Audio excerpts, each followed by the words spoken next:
기도하고 시작합시다. 하나님 아버지, 오늘 제자련 성경 공부를 갖게 하신 것 감사합니다. 주의 영이 함께 하셔서 오늘 또 말씀을 잘 이해하고 또 묵상하며 주님의 음성을 듣고 우리 걸음걸음마다 인도하신 하나님의 인도하심 속에서 아름다운 말씀의 적용의 삶을 통하여 풍성한 누림이 있게 하여 주옵소서. 우리 소그룹으로 모인 모든 우리 지체들에게 주의 놀라우신 은혜와 감동의 역사로 복을 베풀어 주옵소서. 예수님의 이름으로 기도드립니다. 아멘. 자, 교제의 풍성함을 누리라. 삶과 회복된 한 몸의 비밀. 지금 이 성경 공부 교재가 교회의 기능과 역할을 담당하는 5대 기능을 중심으로 엮어진 거죠.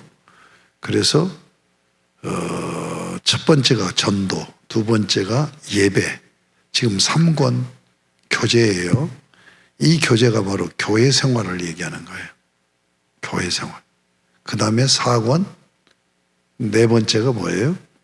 훈련. 다섯 번째가 사역. 5대 기능이 그렇잖아요. 전도, 예배, 교제, 훈련, 사역. 근데 교제는 바로 교회 생활을 다루고 있다. 자, 회복된 한 몸의 비밀.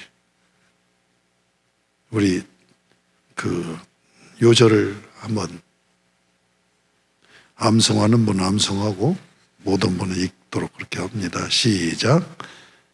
제3과 회복된 한 몸의 비밀. 에베소 1장 23절 말씀. 교회는 그의 몸이니 만물 안에서 만물을 충만하게 하시는 이의 충만함이니라. 에베소 1장 23절 말씀. 이 말씀을 근거로 해서 방금 전에 구원론 공부했 이 저자들은 서철원 교수는 교회 이름을 얘기할 때 하나님의 충만, 교회가 뭐냐, 하나님의 충만 하면서 이 말씀을 근거해서 그렇게 가르치셨던 것이 생각이 나네요. 자, 박스 안에 있는 거 읽어보겠습니다. 하나님은 자기의 형상 곧 관계하는 인격으로 아담과 하와를 지으시고 둘이 한 몸을 이루는 가정을 세우셨습니다. 사랑으로 섬기는 하나님의 나라의 백성을 낳아 기르도록 하신 것입니다. 또한 예수 그리스도의 십자가 죽으심으로 구원받은 자들을 자기의 몸된 교회로 세우셨습니다. 머리 되신 주의 몸으로서만 아니라 적대감으로 용서할 수 없는 자들을 주의 몸된 교회의 지체가 되게 하셨습니다. 교회는 지금 하나님 나라이며 하나님 나라를 이루는 전진기지입니다. 하나님은 통일된 하나님 나라의 비전을 가지셨고 이 한 몸 된 교회로 우주의 비전을 이루시길 기뻐하십니다. 하나님 나라는 한 몸 된 가정과 한 몸 된 교회를 통해 이루어지는 것이 복음의 비밀입니다. 한 몸이라는 기관은 가정과 교회밖에 없다. 이렇게 이제 먼저 이해를 하고 생각하기 마태복음 16장 13절에서 20절 말씀을 이제 이걸 묵상하셔야 되는 거예요. 여러분들이 묵상하시면서 정리를 해야 되는 거죠.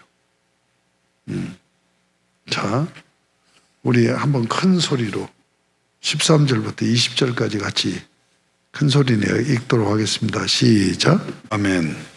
자, 이 말씀을 지금 제가 주일 설교에서 설교한 지 몇 주 전에 설교했던 것으로 알고 있어요. 정리를 합니다. 빌립보 가이사랴 지방은 요단강 상류예요. 한강의 상류는 어디입니까? 저기 그 양수리에서 강이 둘로 나눠지지. 남한강, 북한강. 북한강은 어디가 상류예요? 알아요? 춘천에 가면 둘로 나뉘죠. 춘천호와 소양호. 춘천호, 그러니까 한강의 북한강의 상류 한쪽은 뭐냐면 화천이에요. 화천. 평화의 댐. 거기서부터 물이 내려오는 거야. 그리고 한쪽은 소양강이니까 인제, 양구. 거기서부터 물이 내려오는 거야.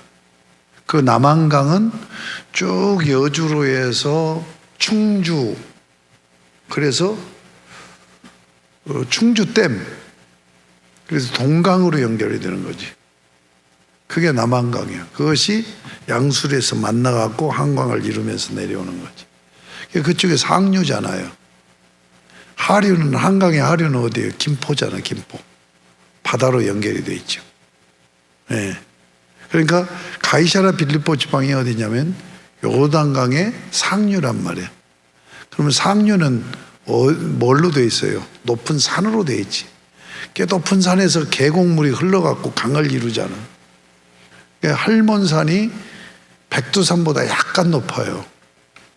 거기 유명한 백향목이 나와서 그 백향목을 찍어다가 그 솔로몬 성전을 짓고 다윗 왕궁을 짓고 그랬잖아요.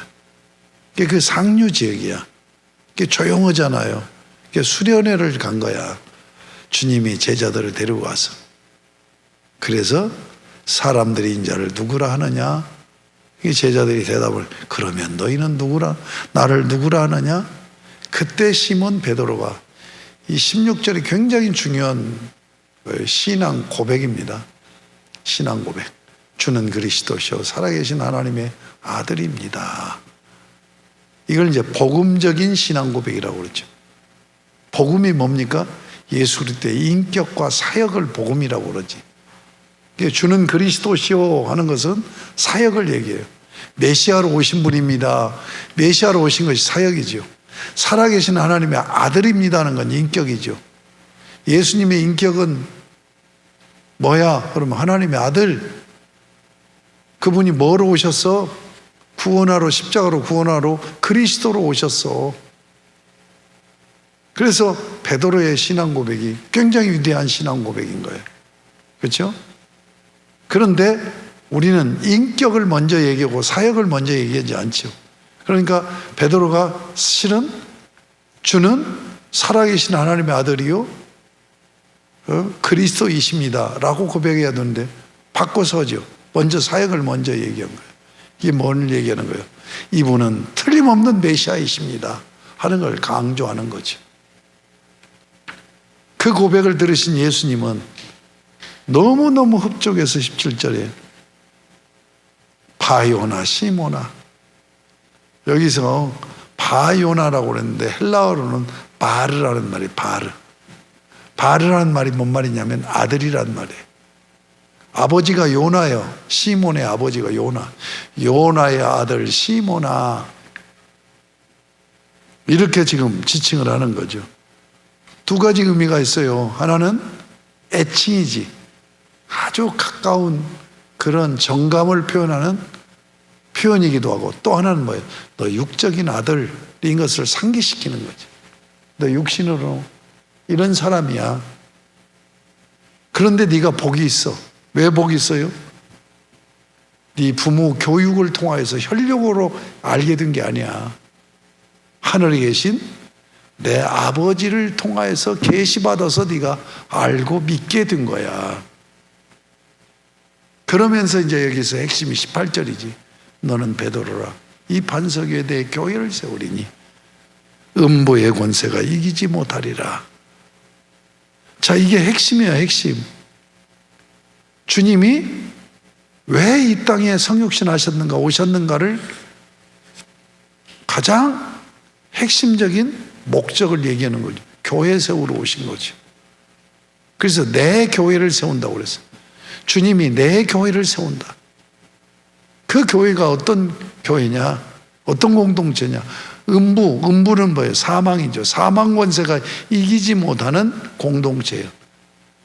주님이 세우고자 하는 교회는 생명의 공동체인 교회를 세운다. 그 다음에 19절에 가서 내가 천국 열쇠를 주리니 내게 주리니 네가 땅에서 무엇이든지 매면 하늘에서도 매일 것이요 네가 땅에서 무엇이든지 풀면 하늘에서도 풀리리라. 천국 열쇠를 준다는 것은 뭐예요? 교회 세우는 교회 속성이에요. 사도성 또는 사도권이라고 얘기하죠. 이 사도권을, 이 구절을 가지고 로마 교황 제도가 나온 거예요. 그래서 로마 교황이 우리나라 왔을 때 목에다가 천국 열쇠를 상징하는 금 열쇠를 목걸이로 차고 다니잖아요. 천국 열쇠. 천국 열쇠를 쉽게 이해하면 돼요. 천국 들어가게 문 열어주는 열쇠예요. 그러면 천국 열쇠는 뭘까요? 예수 그리스도의 복음이에요. 십자가 복음. 십자가 복음이 아니고는 천국에 못 들어가죠. 그렇죠? 이 권세를 주어서 교회를 앞으로 계속 세워나가겠다. 그러니까 교회는 지금 내 교회를 세우는 이 교회가 언제 세워져요? 오순절 성령 강림으로 사도행전 2장에 예루살렘 교회가 세워지죠. 교회 설립은 예루살렘 교회예요. 그리고 계속해서 이 천국 열쇠를 받은 교회들이 교회를 계속 세워나가는 거죠. 그래서 교회가 주님의 몸으로서 하나인 거죠. 20절 이에 제자들에게 경고하사 자기가 그리스도인 것을 아무에게도 이르지 말라 하시니라 라는 말씀으로 되어 있어요. 자, 여기서 이제 교회 설립의 공식이에요. 교회가 어떻게 세워지는가? 교회가 어떻게 세워져요? 이게 로마교회와 우리 개혁교회의 이해의 차이입니다. 로마교회는 뭐예요? 베드로에게 천국 열쇠를 줬다는 얘기예요. 베드로에게. 그래서 베드로가 사도권을 가지고 예루살렘 교회를 세웠잖아요. 오순절 성령 강림했을 때 성령 충만해갖고 설교에서 교회가 3,000명이 모이는 메가처치 맘모스 교회로 세워지지 않아? 그러니까 베드로가 사도권을 가지고 있어. 그러니까 이게 직임으로 이해한 거예요. 그래서 이 천국 열쇠가 계속 교회에서 전승이 돼서 이 사도권을 행사해서 교회를 세우고 교회를 통치한다고 생각한 거예요. 그러면 천국 열쇠를 어떻게 이해했느냐? 로마교회는 바로 교황이, 여기서 교황제도가 나오는 거예요. 교황이 예수 그리스도가 왕이신데 그 왕의 통치권을 대리하고 있다 라고 생각을 하는 거죠. 그러니까 로마 지금 현재 천주교하고 우리 교회고 분리되어진 이유가 이 말씀에 근거를 하고 있단 말이에요. 베드로에서 교회가 세워지는 거예요. 그리고 베드로의 이 직분이 사도권이 계속 전승에 내려간다라고 주장하는 거예요. 아시겠습니까? 그러면서 여기서 뭐가 나와? 교황제도가 나온단 말이에요. 자, 그러면 우선 먼저 그게 맞느냐, 천주교에서 지금 주장하는 게 맞느냐 하는 것부터 검토를 해보자는 얘기예요. 자, 만약에 베드로에게 교회를 세우고 교회를 통치하는 그 사도권을 주셔서 교황제도가 시작이 되었다고 한다면 성경에 교황이 나와야 돼요. 베드로가 교황 돼요? 베드로가 교황 못 되잖아요. 교황이 못 되는 정도가 아니라 사도행전 15장에 보면 예루살렘 공회 의장에 의장 자리에서까지 밀려나요. 성경적으로 맞지 않는 얘기야. 그 다음에 역사적으로 보면 교회 역사를 보면 만약에 그 해석이 맞는다고 한다면 초대교회에서부터 교황이 있어야 되잖아. 그런데 교황제도가 AD 5세기경부터 교황이라는 말이 나오기 시작하고, 이게 뭐냐면 로마가 한 나라였는데 둘로 나눠지죠. 동로마, 서로마로 세계를 지배하고 있던 나라가. 그러면서 교회도 동로마 교회, 서로마 교회로 나눠지게 되는데, 동로마 교회에는 어디냐면 지역이 지금으로 하면 터키예요. 중동 지역이죠. 또 아프리카, 북아프리카, 그리고 그리스, 여기가 이제 동로마 교회 지역이에요. 지금 이스탄불, 터키 이스탄불이 그때 당시에 콘스탄티노플이라고 했어요. 여기에 이제 대주교가 있어, 대주교. 그래서 모든 교회를 지금 다스리고 있는 거예요. 그러니까 천국 열쇠를 쥐고 있다라고 이제 얘기할 정도로 그렇게 되는 거예요. 그 다음에 서노마 교회. 서노마 교회는 로마예요, 로마. 로마에도 대주교가 있어. 그래서 이태리, 프랑스, 독일, 스페인, 포르투갈, 이런 나라가 전부 다 이제 그 로마의 대주교의 통치를 받으면서 교회가 이루어져. 1054년에 교회가 나눠지는데, 나눠지기 전에 무슨 일이 생기냐면 누가 더 직제가 높냐, 이걸 이제 수익권 싸움이라고 그러는데, 동로마 교회가 우리가 중심이 돼야 된다.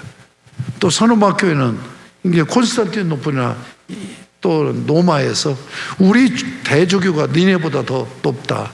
서로 이 갈등을 하다가 서노마 교회가 교황제도를 내세워버린 거예요. 그래서 너희는 대주교지만 대주교에 그리스도를 대신하여서 통치하는 천국 열쇠를 쥐고 있는 정통성이 바로 우리에게 있다. 그래갖고 교황제도를 만드는 거예요. 그러니까 사실 이 말씀을 빙자해갖고 사기를 친 거야. 종교적인 사기를 친 거예요. 지금 동로마 교회는 아직도 그 교황제도가 없어요. 그냥 주교제도지. 근데 우리나라도 천주교는 주교가 있지. 그런데 로마에 교황청이 있고 교황이 있잖아요.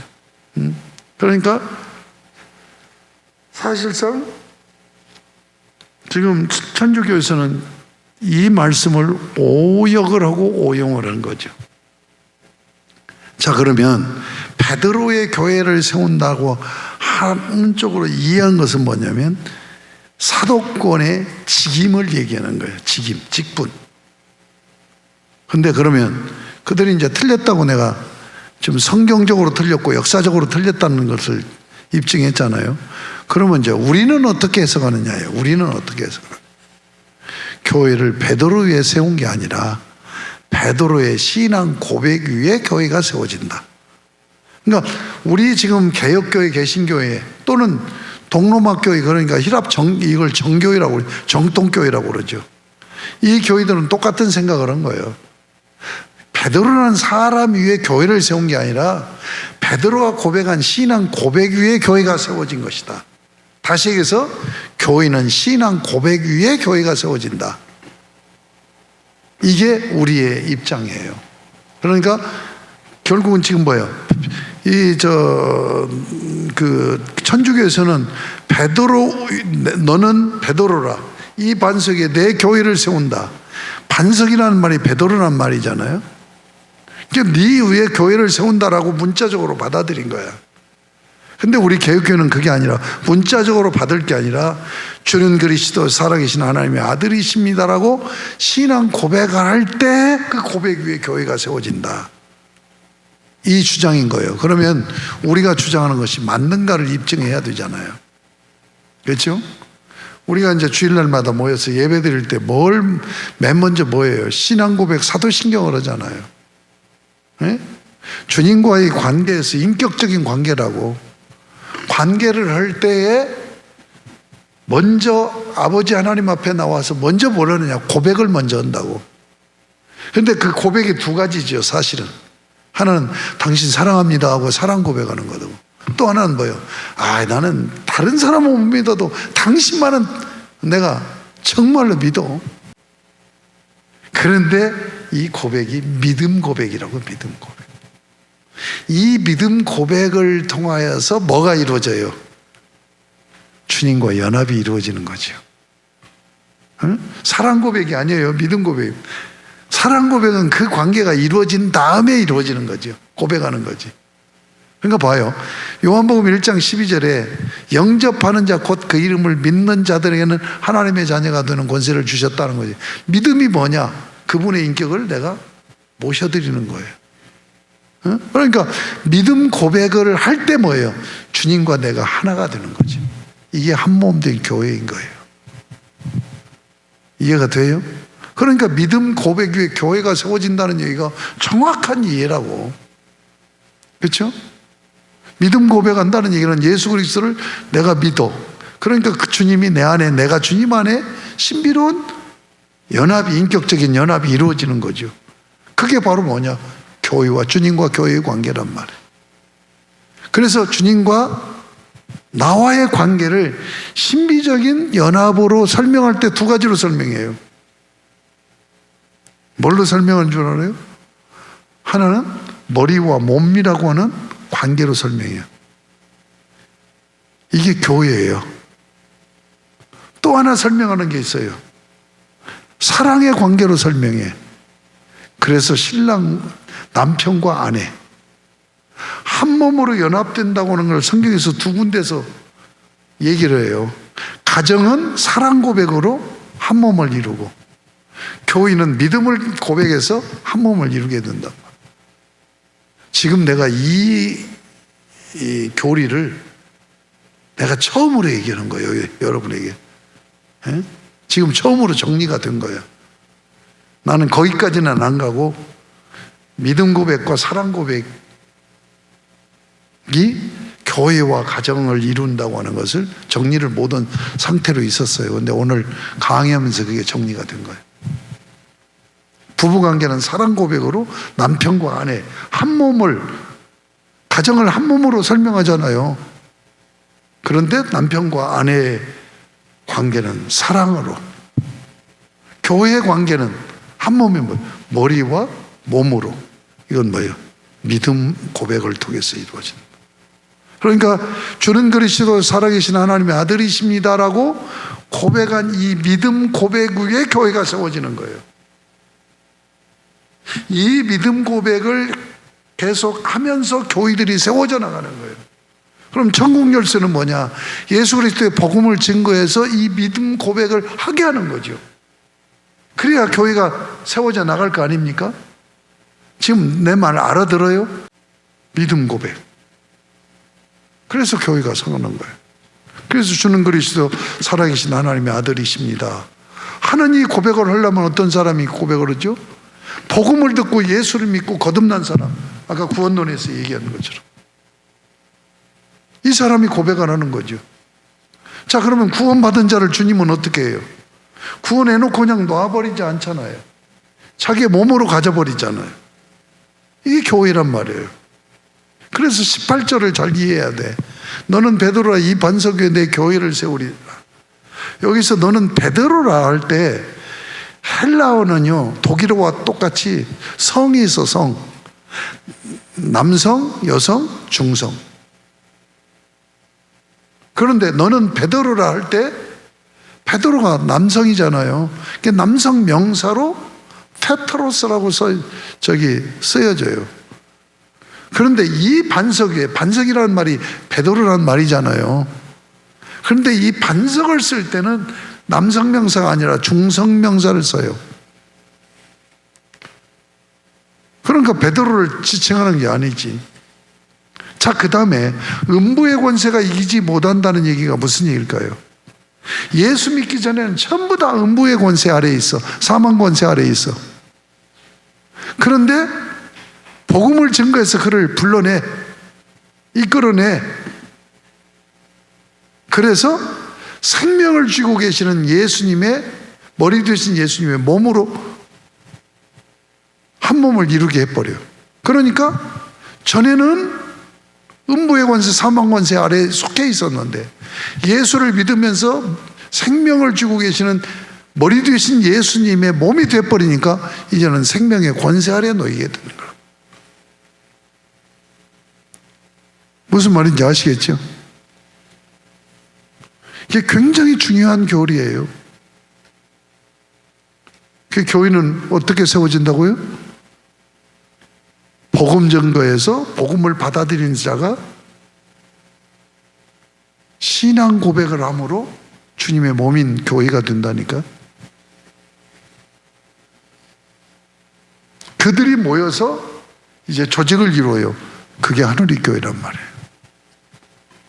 근데 여기 16장 이 본문에서는 조직교회가 아니죠. 유기체로서의 교회란 말이에요. 이해가 돼요? 그러니까 천주교인들 이런 논리로 너희들 종교적인 사기치는 거야 라고 공격할 수 있어야 되는 거예요. 그러면 천국 열쇠가 뭐냐? 사도권이 뭐냐? 직임이 아니란 말이에요. 직임이 아니고 뭐예요? 사도적 증거야, 증거. 사도적 증거는 복음이에요, 복음. 천국 열쇠가 복음이라니까? 그 복음으로만이 천국 들어가게 해줄 수 있잖아요. 그렇죠? 베드로가 천국 들어가게 해주는 게 아니라니까. 교황이 천국 들어가게 해주는 게 아니라니까. 그런데 천주교는 교황이 천국 들어가게 해준다라고 믿으니 이게 웃기는 거지. 성경을 곡해도 이렇게 곡해할 수 있냐. 응? 열심히 전도해야 돼. 그래서 예수 믿어갖고 그 사람이 신앙 고백하면 그게 교회가 되는 거예요. 그들을 불러놓으면 이제 조직교회가 되고. 김욱진 권사가 요즘 전도를 안 하는데 전도를 계속 나가서 한다고 해봐. 그러면 예수를 영접한 자들이 나오고 예수를 나는 구주로 믿습니다고 신앙 고백을 해요. 그들을 모아놓으면 그게 조직교회가 되는 거예요. 뭔 말인지 아시겠죠? 이 교회는 신앙 고백 위에 선다. 가정은 사랑 고백을 통하여서 남편과 아내로 한 몸을 이루게 하고, 교회는 믿음 고백을 통하여서 머리 되신 주님과 몸된 내가 한 몸을 이룬다.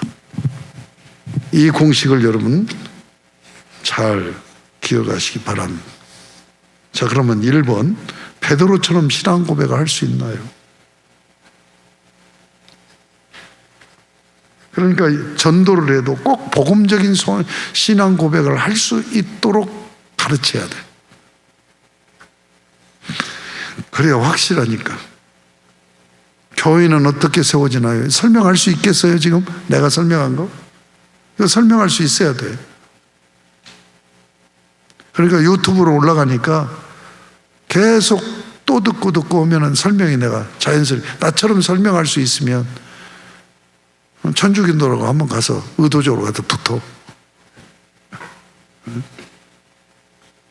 3번, 예수 그리스도 안에서 생명의 권세를 누리고 있나요?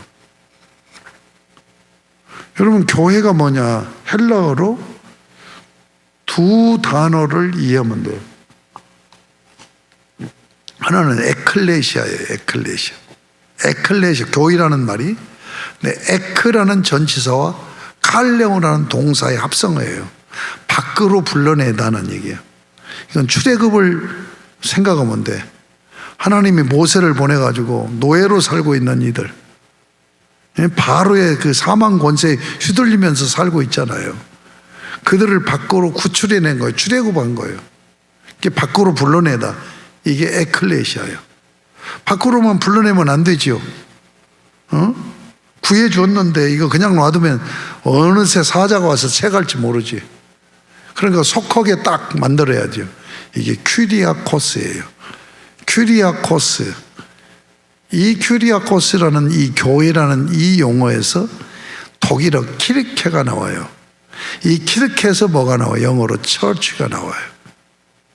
처치라는 교회가 바로 큐리아코스. 근데 큐리아코스는 뭐냐? 큐리오스에서 나온 말이에요. 큐리오스는 뭐예요? 주님이에요. 큐리아코스는 주님에게 속한 자라는 얘기예요. 이게 교회야. 에클레시아, 출애굽 구원 밖으로 불러내어서 그냥 놔두면 안 돼. 주님의 몸으로 속하게 만드는 거예요. 이게 큐리아코스예요. 그러면 내가 주님의 몸으로 연합되어 있으면 뭐예요? 나는 이제는 사망 권세의 지배를 받지 않고 생명의 권세 아래 들어가. 이걸 뭐라고 해요? 영생을 누린다라고 얘기하는 거죠. 영생을 누린다. 자, 말씀 나누기로 들어갑니다. 말씀 나누기 이거 다 하지 않고 1번, 4번까지만 할 거예요. 1번에 4번까지만. 사도 바울의 한몸된 교회관은 어디서 형성되었을까요? 사도행전 9장 펴세요. 이게 다메섹 도상에서 부활하신 주님을 바울이 만나고 거기서 회심한 변화가 일어난 사건이죠. 사도행전 이 9장, 이제 내년에는 제가 사도행전 강해 설교를 할 것인데, 사도행전 9장이 굉장히 중요한 장이에요. 다메섹의 변화.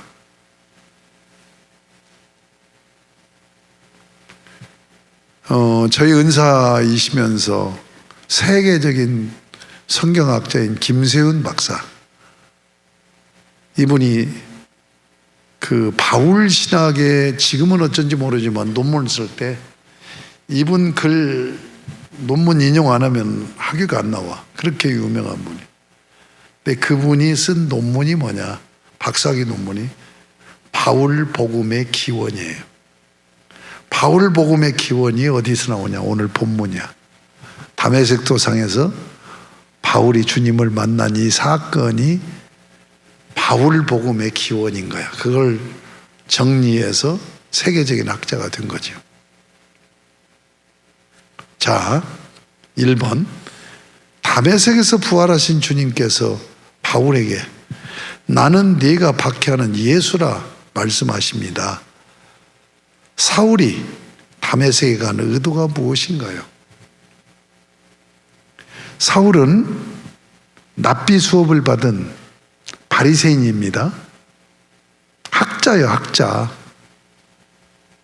그분이 다소 출신입니다. 그러니까 다소에서 태어나서, 거기가 뭐냐면 노마 나라잖아요. 응? 노마 나라예요. 노마 나라에서 시민권을 가지고 있었어. 노마 시민권. 노마 시민권은 대단한 거죠. 그러니까 미국에 가서 영주권 얻는 것보다도 훨씬 더 대단한 거죠. 대접받고 사느니까. 그런데 돈이 많으면 영주권을 살 수 있었어. 그러니까 사울의 아버지가 돈이 많으니까 영주권을 사서 노마 시민권을 가지고 있었던 거예요. 자, 이들이 죽을 때 달라요. 베드로는 시민권이 없었어요. 그래서 십자가에 매달아 죽어요. 처참하게 죽이는 거죠. 바울은 로마 시민권이 있기 때문에 고통 덜 받고 죽게 하려고 칼로 목을 쳐서 죽여요. 한번 생각해요. 칼로 목을 딱 쳐버리면 그냥 순간에 죽어버리는 거죠. 숨이 떨어지는 거죠. 그런데 십자가에다 매달아 놓으면 하루 이틀 피 다 흘리고 말라 죽는 거지. 예수님이 십자가에 처형당한 것도 바로 그것 때문에 그래요. 로마 시민권을 안 갖고 있기 때문에. 네. 자, 바울이 지금 그 로마 나라에서 자라면서 뭘 공부했느냐? 철학을 공부했어요. 그래서 헬라 철학을 전부 다 소화를 했어. 그리고 아버지가 이제 예루살렘으로 유학을 보내. 그래서 가말리엘 문화생이 돼서 신학을 전공해서, 그러니까 철학과 신학을 전공한 대학자예요. 그리고 랍비가 돼서 이제 그 바리새인들은 뭐예요? 자기 백성들에게 성경을 가르치고 율법을 가르치잖아요. 이분의 그 내용을 보면은 엄청나게 열정적인 사람이잖아. 예? 율법에 엄청나게 열정적이고 율법을 다 지켜야 되겠다고 철두철미한 사람이죠. 예. 그런데 예수가 메시아로 나타난 거예요. 예수가 십자가에 달려 죽었는데 그 제자들이 부활했다라고 얘기를 하고 예수 종교를 만들어 놓은 거예요. 그러니까 유대인으로서 유대교가 아니라 예수교를 만들어 놓으니까 이건 견딜 수가 없는 거지. 그래서 열정이 있으니까 어떻게 해요? 형사 체포권, 예? 체포권을 가지고 지금 어디로 가요? 시리아, 지금 시리아예요. 시리아 막 내전이 일어난 데 있잖아. 거기에 다마스커스, 여기가 시리아 수도야. 그러니까 외국까지 가가지고 이 예수 이단들, 예수교 이단들을 처결해야 되겠다고 다메섹으로 간 거예요. 거기서 주님이 사울을 만난 거예요.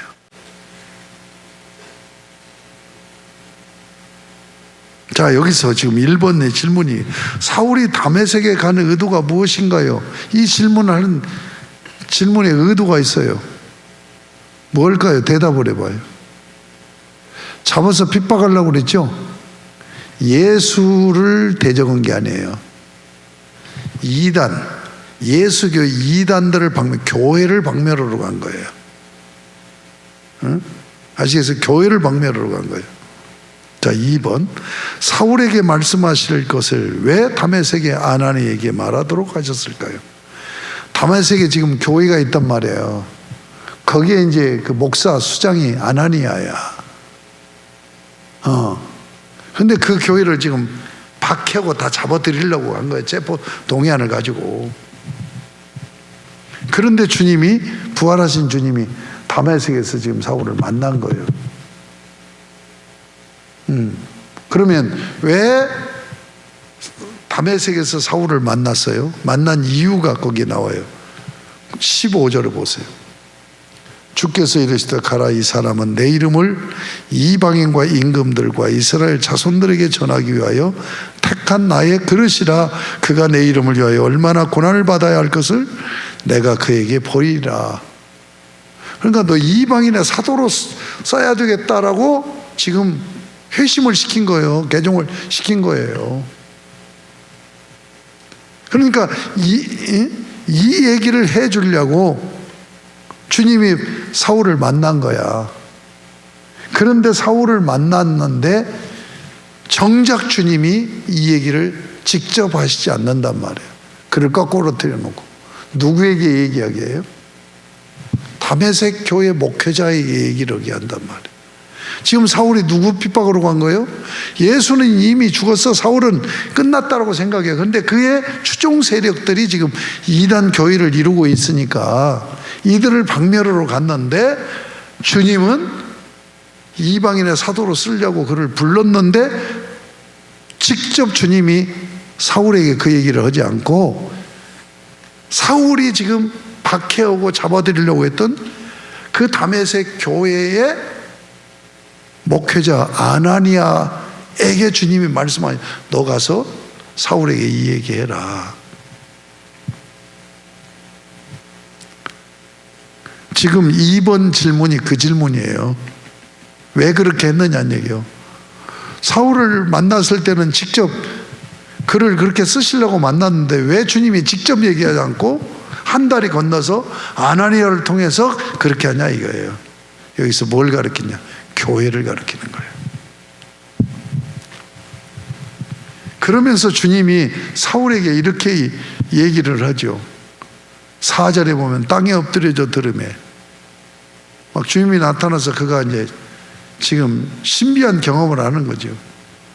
그 소리가 있어 이르시되 주님은 지금 부활하셔서 우리와 똑같은 몸으로 사울을 만난 게 아니죠. 들린 거죠. 사울아 사울아 네가 어찌하여 나를 박해하느냐. 자, 사울은 주님을 박해하러 간 게 아니죠. 주님은 이제 죽어서 끝났다니까. 그런데 그 추종 세력들 교회가 박해를 한단 말이에요.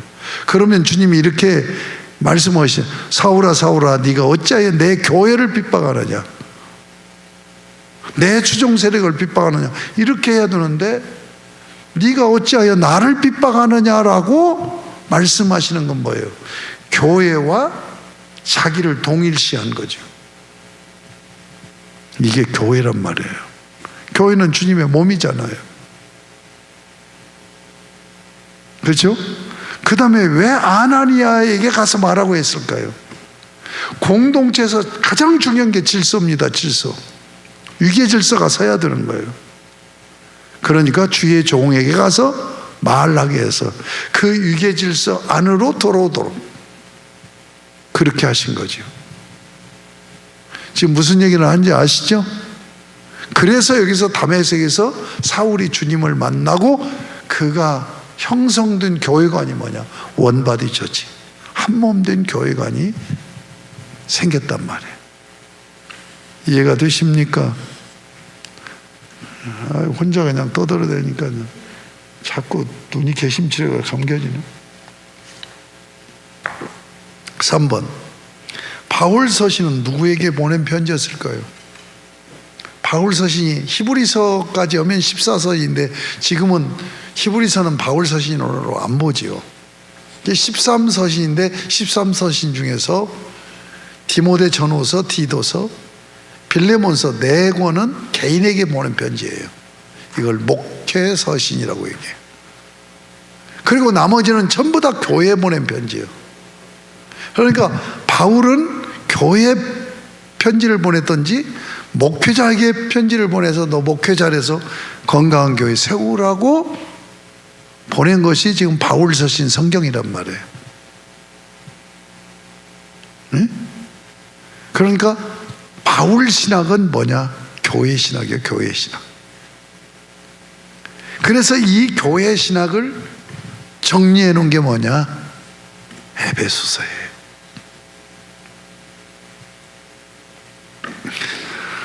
자, 4번, 주님과 바울의 교회관을 비교해 보세요. 첫째, 한 몸이에요. 한 몸. 한 몸 된 교회가. 자, 아까 마태복음 16장에서 음부의 권세가 이지 못하리라. 사망 권세 아래 매여 있다가 밖으로 이끌어내서 주님에게 속함으로 이제는 생명의 권세 아래에 있게 되어진다. 이게 원바디 처치. 그 다음에 두 번째는 마태복음이나 바울 서신을 더 공부하면서 도출해내야 될 결론입니다. 둘 다 선교적 교회입니다. 지금 마태복음에서 교회를 얘기할 때 천국 열쇠를 준다고 하잖아요. 그게 복음 증거해서 교회 세우라는 거죠. 바울 역시도. 그래서 그는 바로 그것을 정확하게 이해하고 그리고 1차, 2차, 3차 선교 여행을 다니면서 복음 전에서 교회 세우는 역사를 이루었다. 그러니까 다시 해서 예수 그리스도의 복음을 가장 정확하게 이해한 분은 바울밖에 없다. 오늘 여기까지. 하나님 아버지 감사합니다. 오늘 한몸 된 교회의 비밀 일부를 나눴습니다. 주님, 주님의 몸 된 교회가 어떻게 세워지는가 하는 것을 알게 하심을 감사합니다. 아버지 하나님, 우리도 주님처럼 바울처럼 확실하고 분명한 교회관을 가지고 교회에서 신앙생활, 교회생활 잘할 수 있는 저희들 되게 하시고, 지금 위드 코로나인데 시대인데 아직도 교회에 나오지 않고 있는 우리 교우들 발걸음 인도하셔서 하나님 앞에 예배하고 신앙생활 훈련받으며 하나님께 영광 돌리는 저희들의 삶이 될 수 있도록 이 소그룹 제자훈련 성경 공부를 통하여서 저에게 놀라운 은혜 주시고 또 자극을 통하여 거룩한 결단할 수 있도록 복을 베풀어 주시옵소서. 예수님의 이름으로 기도드립니다. 아멘.